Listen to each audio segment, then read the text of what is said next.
Hello everyone, welcome to maths note channel. ఈ వీడియోలో Telangana TET 2026 జనవరి 9న జరిగిన టెట్ పేపర్ 1లోని మ్యాథ్స్ క్వశ్చన్స్ని ఎక్స్ప్లెయిన్ చేసుకుందాం. వీడియోలోకి వెళ్ళే ముందు ప్రతి ఒక్కరు కూడా వీడియోని లైక్ చేయండి. Let's start our video now. 3 వరుస ధనాత్మక పూర్ణ సంఖ్యల మొత్తం 36. చతురస్రం ABCD యొక్క భుజం పొడవు వాటిలోని అతి చిన్న పూర్ణ సంఖ్య అయితే చతురస్రం ABCD యొక్క వైశాల్యం ఎంత? ఇక్కడ 3 వరుస ధనాత్మక పూర్ణ సంఖ్యలు అడిగారు. 3 వరుస సంఖ్యలు అంటే ఒక ఫస్ట్ x అనుకుంటే దాని తర్వాత వచ్చేది x+1 అవుతుంది, దాని తర్వాత వచ్చేది x+2. ఇవి వరుస ధనాత్మక పూర్ణ సంఖ్యలు అవుతాయి. వీటి మొత్తము 36 అని ప్రశ్నలో ఇచ్చారు. వీటిని ప్లస్ చేస్తే 36 వస్తుంది. దీని నుండి మనకు ఫస్ట్ సంఖ్య ఏది తెలుసుకోవచ్చు కదండి. ఇక్కడ 3xలు ఉన్నాయి కాబట్టి 3x + 3 = 36.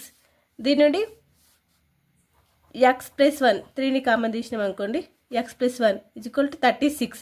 క్యాన్సిల్ చేస్తే 3 1 జా 3 12 జా. ఇవన్నీ ఇటువైపు తీసుకెళ్తే x = 12 - 1 11 అవుతుంది. x = మనకు 11. ఇందులో చిన్న సంఖ్య 11 వచ్చింది. ఇక్కడ క్వశ్చన్లో చతురస్రం ABCD యొక్క భుజం పొడవు వాటిలోని అతి చిన్న పూర్ణ సంఖ్య. వీటిలో అతి చిన్న పూర్ణ సంఖ్య x, మనకు x విలువ 11 అని వచ్చింది. ఇప్పుడు చతురస్రం ABCD దీని యొక్క భుజం అంటే అతి చిన్న పూర్ణ సంఖ్య. వీటిలోనే అతి చిన్నది 11 కాబట్టి 11. అయితే చతురస్రం ABCD యొక్క వైశాల్యం ఎంత అడగండి. ఇప్పుడు దీని భుజం మనకు తెలిసింది, చతురస్రం యొక్క భుజం 11 ఉంది కాబట్టి దీని వైశాల్యం a² అంటే 11 × 11. 11² అంటే 121 అనేది మన ఆన్సర్. ఒక త్రిభుజంలో భుజాలు 3:4:5 నిష్పత్తిలో మరియు దాని చుట్టుకొలత 48 సెంటీమీటర్లు ఉన్నట్లయితే ఆ త్రిభుజం యొక్క పొడవైన భుజం పొడవు అని అడిగారు. ఇక్కడ త్రిభుజ భుజాలు, ఇక్కడ త్రిభుజం యొక్క భుజాలు ఈ నిష్పత్తిలో ఉన్నాయి. 3x అయితే ఒకటి, ఇంకోటి 4x, ఇంకోటి 5x. అయితే వాటి చుట్టుకొలత 48 అని ఇక్కడ మనకి ఇచ్చారు కాబట్టి ఇక్కడ 3x + 4x + 5x = 48. ఇక్కడ చుట్టుకొలత 48 అంటే వీటి మూడింటిని ప్లేస్ చేస్తేనే చుట్టుకొలత అంటారు కాబట్టి వీటిని ప్లేస్ చేస్తే 48 వస్తుంది. ఇక్కడ వీటిని చేస్తే 12x = 48. దీని నుండి x = 4 వస్తుంది, x = 4. అయితే ఆ త్రిభుజం యొక్క పొడవైన భుజం పొడవు అని అడిగారు. ఇక్కడ పొడవైన భుజం ఈ మూడిట్లలో పొడవైంది ఇది 5x. అంటే ఇక మనకి x విలువ తెలుసు, 5x ఎంత అని అడిగిండు. 5x = 5 × x విలువ ఇక్కడ మనకు 4 కాబట్టి 5 × 4 5 4 జా 20. ఇక్కడ మనకు పొడవైన భుజము 20 అవుతుంది. 9 పరిశీలనలు గల దత్తాంశం యొక్క సగటు 35.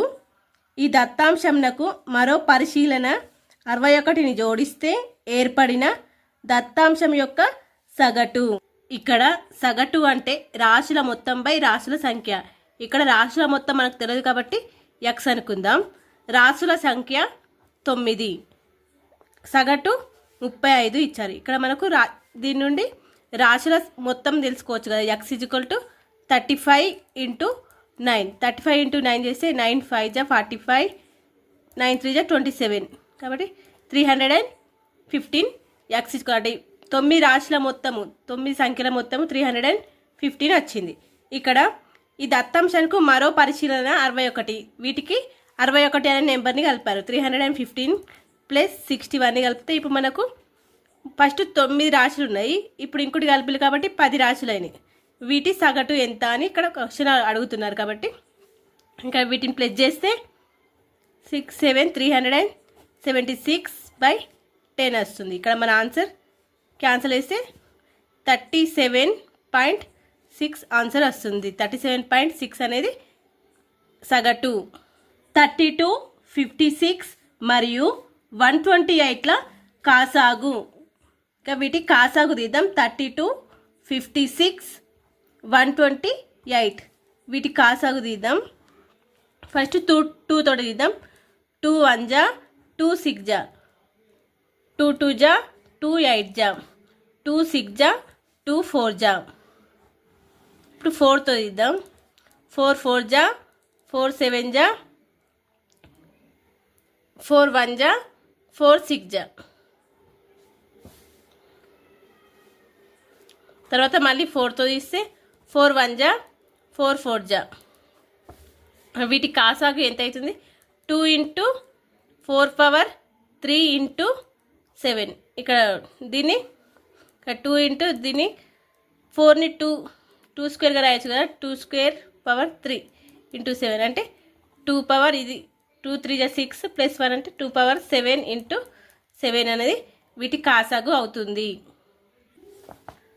4 × xy square minus x plus 9xy plus 10x square y square బీజీయ సమాసం యొక్క పరిమాణం m మరియు మైనస్ xలో సంఖ్యా గుణకం n అయితే m పవర్ n = ఎంత అని అడిగారు.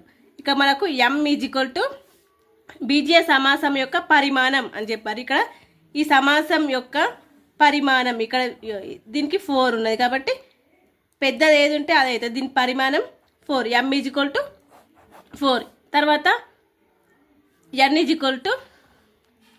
మైనస్ xలోని సంఖ్యా గుణకం. మన మైనస్ xలో ఉన్న సంఖ్యా గుణకము -1 అయితే m పవర్ n = ఎంత అని అడిగారు. ఇక్కడ m అంటే 4, n = -1 కాబట్టి 4 పవర్ -1 దీన్ని 1/4గా రాయొచ్చు.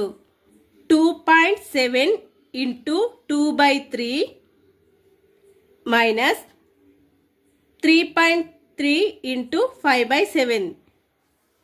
దీన్ని ఎలా చేయాలో చూద్దాం. దీన్ని క్యాన్సిల్ చేసుకోవాలి. ఫస్ట్ 2.7 × 2/3 ఫస్ట్ బ్రాకెట్లో ఉన్నాయి చేయాలి బద్మాష్ రూల్ ప్రకారం. కాబట్టి ఇక్కడ బ్రాకెట్లో ఉన్నాయి, 2 బ్రాకెట్లలో ఉన్నాయి కాబట్టి వీటిని ఫస్ట్ చేద్దాం. క్యాన్సిల్ చేస్తే 3 1 జా, 3 0 జా, 3 9 జా. ఇక్కడ 11 1 జా, 11 0 జా, 11 3 జా.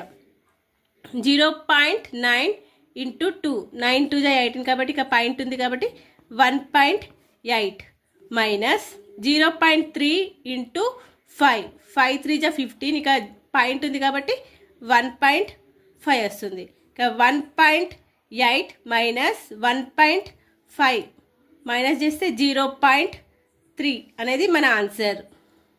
35 మీటర్లు వ్యాసార్థం ఉన్న ఒక వృత్తాకార పార్కు చుట్టూ 7 మీటర్లు వెడల్పు గల ఒక దారి ఉన్నట్లయితే ఆ దారి యొక్క వైశాల్యం ఎంత అని అడిగారు. ఇక్కడ ఒక వృత్తాకార పార్క్ అన్నారు. ఒక వృత్తాకారంలో పార్క్ ఉంది. దీని యొక్క వ్యాసార్థం 35 మీటర్లు అయితే పార్కు చుట్టూ 7 మీటర్ల పొడవు గల ఒక దారి ఉందట. దీని చుట్టూలుగా 7 మీటర్ల పొడవు గల దారి ఉంది. ఈ వ్యాసార్థం చుట్టూ 7 మీటర్ల పొడవు అంటే దీని చుట్టూలుగా 7 మీటర్ల పొడవు గల ఒక దారి ఉంది. ఈ దారి ఉంది అయితే ఈ దారి యొక్క వైశాల్యం ఎంత అని అడిగారు. ఇక్కడ ఇది ఒక కంకణం అవుతుంది. ఈ కంకణ వైశాల్యం అడుగుతున్నారు. దీన్ని మనం ఇక్కడ ఉన్న పెద్ద వృత్త వైశాల్యం నుండి ఇక్కడ ఉన్న చిన్న వృత్త వైశాల్యాన్ని మైనస్ చేస్తే ఇది మిగిలిన భాగం దీని వైశాల్యం వస్తుంది. కాబట్టి వృత్తం యొక్క వైశాల్యం ఫార్ములా πr². ఇక్కడ పెద్ద వృత్త వైశాల్యం πr². పెద్ద r తీసుకుంటే దీని లోపల ఉన్న వృత్త వైశాల్యము πr². ఇలా తీసుకుంటే పై కామన్ తీస్తే r² మైనస్ r². ఇక్కడ పై ఇంకా దీని వ్యాసార్థం అనేది ఇక్కడ నుండి ఇక్కడ వరకు అవుతుంది. బయట వృత్తం యొక్క వ్యాసార్థం. కాబట్టి 35 + 7 అంటే 42² మైనస్ ఈ లోపల ఉన్న వృత్త వ్యాసార్థం 35 అని మనకు ఆల్రెడీ ఇచ్చారు కాబట్టి 35². ఇక్కడ ఇది A square minus B square formula ఉంది. పై ఇంటూ 42 ప్లస్ 35 ఇంటూ 42 మైనస్ 35. ఇక పై ఇంటూ వీటిని ప్లస్ చేస్తే 42 ప్లస్ 35 అంటే 77 ఇంటూ ఇక 42 మైనస్ 35 వేస్తే 7. ఇక మనకు పై ఈజ్వల్ టు 22/7 77 ఇంటూ 7 ఉంది. ఇక 7 క్యాన్సల్. 22 ఇంటూ 77 అనేది దీని వ్యాసార్థం అవుతుంది. దీన్ని లెక్క చేసేద్దాం. ఇక 77 ఇంటూ 22 14 15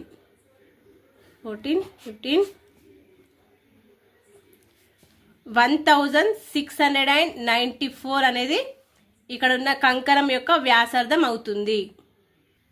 క్రింది సంఖ్యలను ఆరోహణ క్రమంలో అమర్చండి అని ఇక్కడున్న నెంబర్స్ ఇచ్చారు, భిన్నాలను ఇచ్చారు.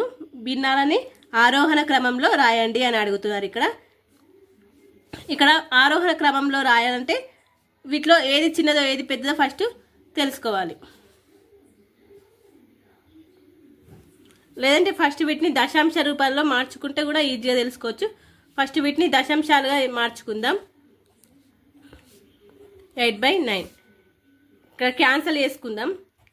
12 0 జా 12 9 జా మళ్ళీ 2 మిగులుతాయి. 12 1 జా ఓకే సరిపోతుంది. నెక్స్ట్ 6 1 జా 0.6 8 జా 48 మళ్ళీ 2 మిగులుతుంది. 6 2 జా నెక్స్ట్ దీన్ని చేద్దాం. 8 1 జా 8 0 జా 0.8 8 జా 64 మళ్ళీ 6 మిగులుతుంది. 8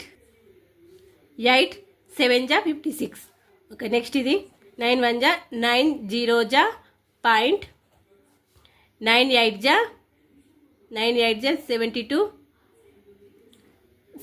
అంటే మళ్ళీ 8 మిగులుతుంది. మళ్ళీ 9 8 జా ఇక మనకు 0.91 0.82 0.87 0.88 వచ్చాయి. ఇవి 11/12 భిన్నము, ఇది 5/6 భిన్నము, ఇది 7/8 భిన్నము, ఇది 8/9 భిన్నము. వీటిని ఆరోహణ క్రమంలో అంటే చిన్న నుండి పెద్ద వరకు. ఇక్కడున్న దశాంశాలలో చిన్నది 0.82 అనేది చిన్నది కాబట్టి ఇక్కడ 5/6 చిన్నది ఆరోహణ క్రమం. తర్వాత చిన్నది 0.87 అంటే 7/8. తర్వాత 8/9. ఆ తర్వాత అన్నిటికంటే పెద్దది 11/12. ఇది వీటి యొక్క ఆరోహణ క్రమం. శ్వేత నెలకు 86,500 రూపాయలు సంపాదిస్తుంది. ఆమె నెలకు 17,300 రూపాయలను పొదుపు చేస్తే ఆమె సంపాదనలో ఆమె పొదుపు శాతం ఎంత అని అడిగారు. ఇక్కడ ఆమె సంపాదన అంటే అది 100% అవుతుంది. 100% సంపాదన ఎంత? 86,500. అయితే ఆమె పొదుపు 17,300 అయితే ఇది ఎంత శాతం? ఈ 100%లో ఈ 17,300 అనేది ఎంత శాతం అని అడిగారు. ఇలా ఇస్తే వీటిని క్రాస్ మల్టిప్లై చేయాలి. 100 ఇంటూ 17,300 బై 86,500. ఇక్కడ జీరోస్ క్యాన్సిల్ అయినాయి. తర్వాత 5 టేబుల్లో 5 1 జా 5 7 జా 5 3 జా తర్వాత 5 3 జా 5 4 జా 5 6 జా 5 0 జా. ఇక్కడ మనకు 3,460 బై 173. 173 1 జా 173 2 జా 346 అవుతుంది. ఇక్కడ 2తో క్యాన్సిల్ అయిన తర్వాత 0. ఇక మనకు ఆన్సర్ వచ్చింది 20. ఇది 20%. ఆమె సంపాదనలో ఆమె 20% పొదుపు చేస్తుంది. 17,300 అనేది 20%తో సమానం. స్నేహ మార్కెట్లో 13 కిలోల ఉల్లిపాయలు కొన్నది. 4 కిలోల ఉల్లిపాయల ధర 320 రూపాయలు. అయితే స్నేహ చెల్లించిన మొత్తం ఎంత అని అడిగారు. ఇక్కడ 4 కిలోలకి 320 రూపాయలు అయితే 13 కిలోలకి ఎంత అని అడుగుతున్నారు.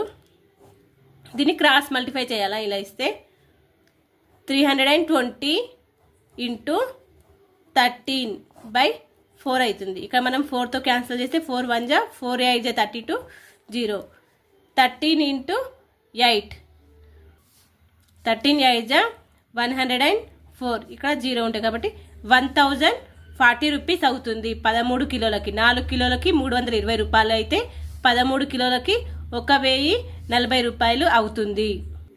2 power 0 plus 8 power -1 into 4 power 3 into 2 power 3 x power 0 = 1 అవుతుంది.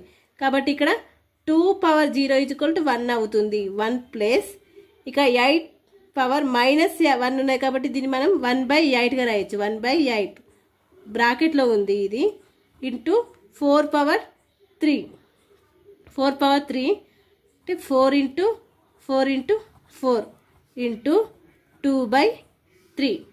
ఫస్ట్ దాన్ని మనం ఇక్కడ దీన్ని ఈ భిన్నాన్ని ప్లస్ చేస్తే ఈ భిన్నాన్ని కూడిక ప్లస్ చేస్తే 8 1 జా 8 ప్లస్ 1 అంటే 9/8 ఇంటూ 4 ఇంటూ 4 ఇంటూ 4 ఇంటూ 2/3 వస్తుంది మనకు. ఇక మనం క్యాన్సల్ చేసుకోవచ్చినాయి. 3 1 జా 3 3 జా ఇది క్యాన్సల్ చేసుకోవచ్చు. మళ్ళీ 4 1 జా 4 2 జా 2 1 జా 2 2 జా ఇక్కడ మనకు మిగిలింది 4 ఇంటూ ఇక్కడ 3 కూడా ఉంది 3 ఇంటూ 4 ఇంటూ 4 4 4 జా 16 ఇంటూ 3 16 3 జా 48. దత్తాంశం 0.2204 కామా 0.02 కామా 0.204 కామా 0.24 కామా 0.024ల యొక్క మధ్యగతం ఎంత అని అడిగాడు. ఇక్కడ మధ్యగతం అంటే వీటిని ఇక్కడ దత్తాంశాన్ని ఆరోహణ లేకుంటే అవరోహణ క్రమంలో రాసుకోవాలి. చిన్న నుండి పెద్ద లేకపోతే పెద్ద నుండి చిన్న ఎలా రాసుకున్నా ఏం కాదు.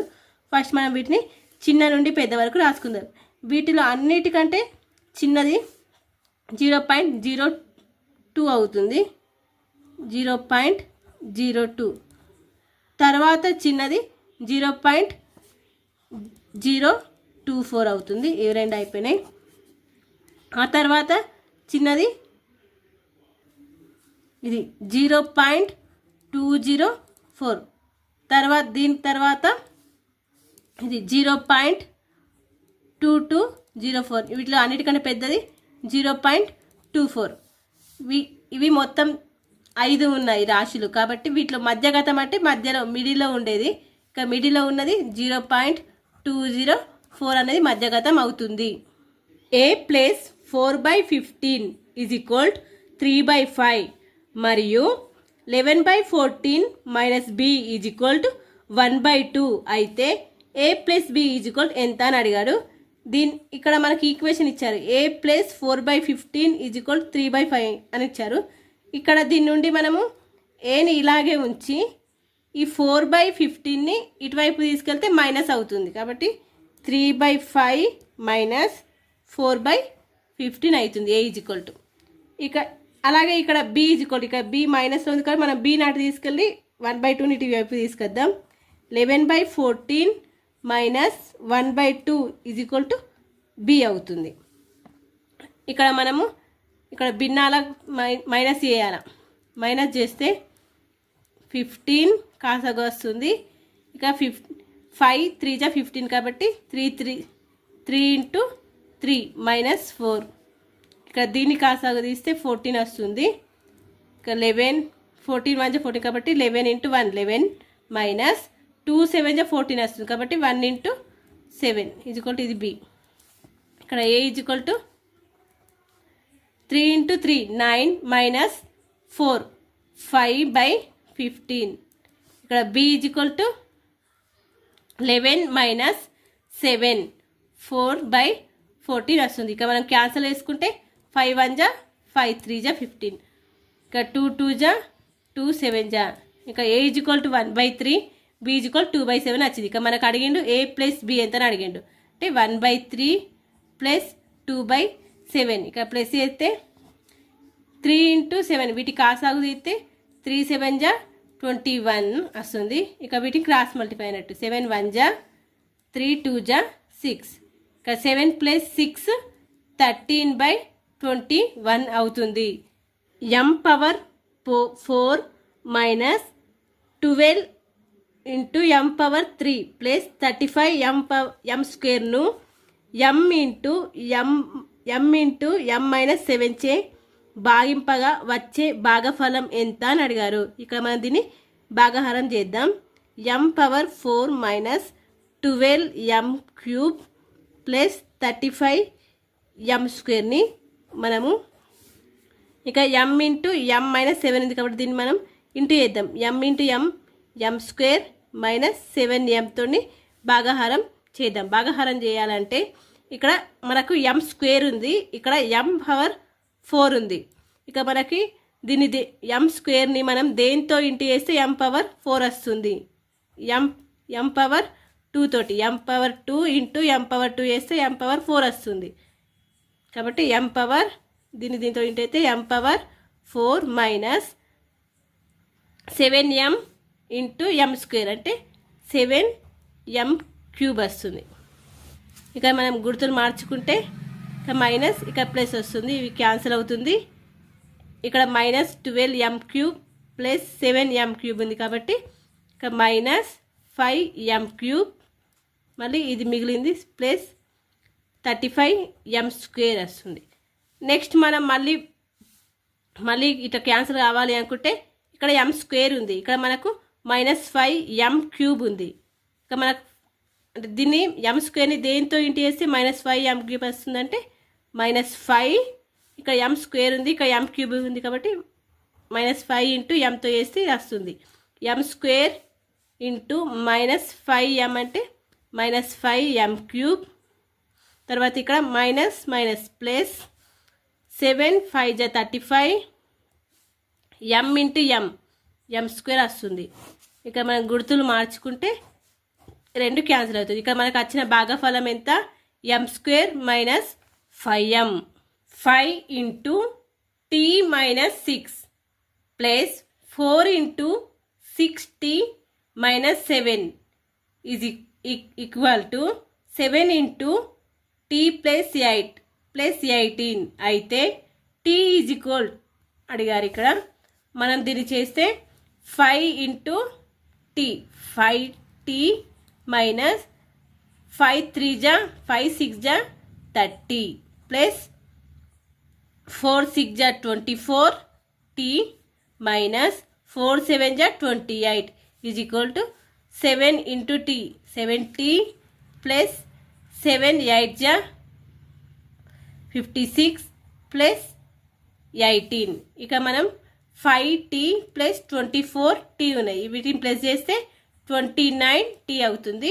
ఇక -30 - 28 ఉన్నాయి కాబట్టి -30 ప్లస్ 28 58 ఈజ్ ఈక్వల్ 70 ప్లస్ ఇవి రెంట్లను ప్లస్ చేస్తే 74 వస్తుంది. ఇక్కడ మనకు కావాల్సిన టీ కాబట్టి 29t ఇక్కడ 70 ఉంది, దీన్ని ఇటు తీసుకొస్తే 29t మైనస్ 77t అవుతుంది ఈజ్ ఈక్వల్ టు 74. ఇక్కడ ఉన్న -58 అటు తీసుకెళ్తే +58 అవుతుంది కదా. ఇక్కడ 29t - 70 ఇక్కడ 29 - 7 చేస్తే 22t ఈజ్ ఈక్వల్ 74 ప్లస్ 58 ఈ రెండుని ప్లస్ చేస్తే 132 వస్తుంది. ఇక మనకు 11 టేబుల్తో క్యాన్సిల్ అయ్యొచ్చు. 11 2 జా 22 మళ్ళీ 11 1 జా 11 2 జా మళ్ళీ 2 1 జా 2 6 జా 12. ఇక్కడ t ఈజ్ ఈక్వల్ టు 6 వచ్చింది, t ఈజ్ ఈక్వల్ 6.